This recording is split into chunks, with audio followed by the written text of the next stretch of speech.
Today we're looking at Visa, our latest investment idea on the offshore side. I think this company doesn't need much of a introduction along with Mastercard. The odds are if you're watching this presentation, you probably know both these companies.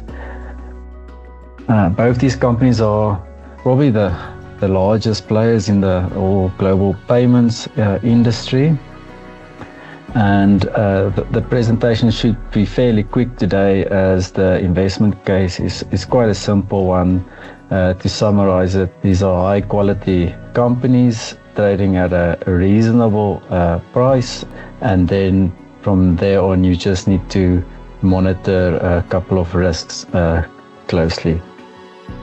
So our investment case is that they have wide moats, so they have strong network effects and entrench themselves quite deeply in the global payments industry. And you can also note these wide moats in the earnings growth, which they exhibit a strong growth yearly, and with a few years that they have seen decreases.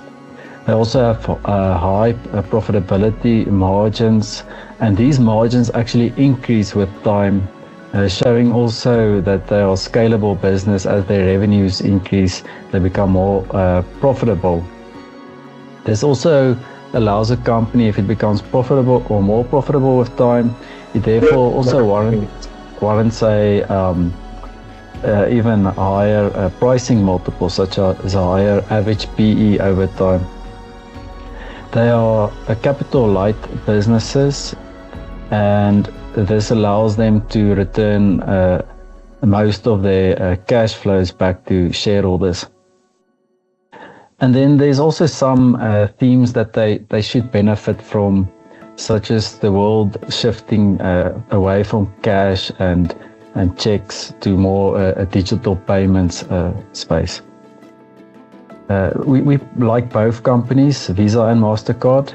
This presentation is mainly related to Visa, but just to note our preference. Why, if we say at the moment Visa, just because it's the largest company.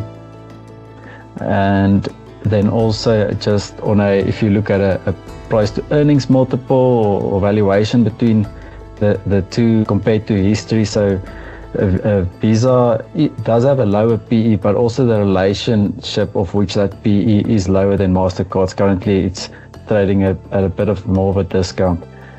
So that's the main two reasons for our preference for Visa, but both we view as a buy where they are currently trading. And then the risks, as I mentioned, that I think you should monitor closely going forward, which we'll keep a close eye on. And my main threat would be not necessarily competition. As we know, they've established themselves quite deeply in the payment space, but more of a threat of substitute. So any rapid change in technology that happens in the new day and age that we live in. So those type of things could pose a material risk. Currently, we don't see anything like that, as they gaining penetration rates into countries, and they're also showing still strong growth on the amount of transactions that their clients or consumers incur globally.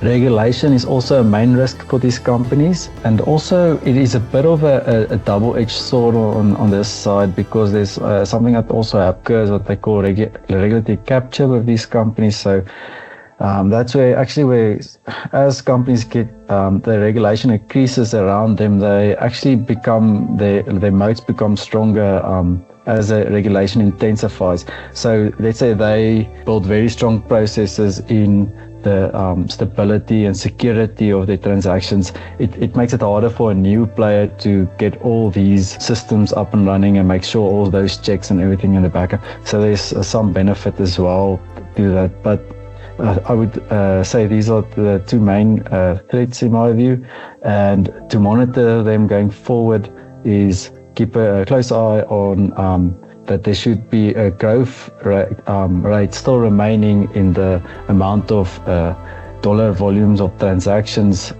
that goes through their cards because this would, if you see that declining or starting to become flat, then that would impose that there's some competitors stealing or starting to steal their market share, or perhaps if regulation tightens too much, let's say on the amount how much they charge, that could also that will also show then in the revenue or the amount of transactions that they process.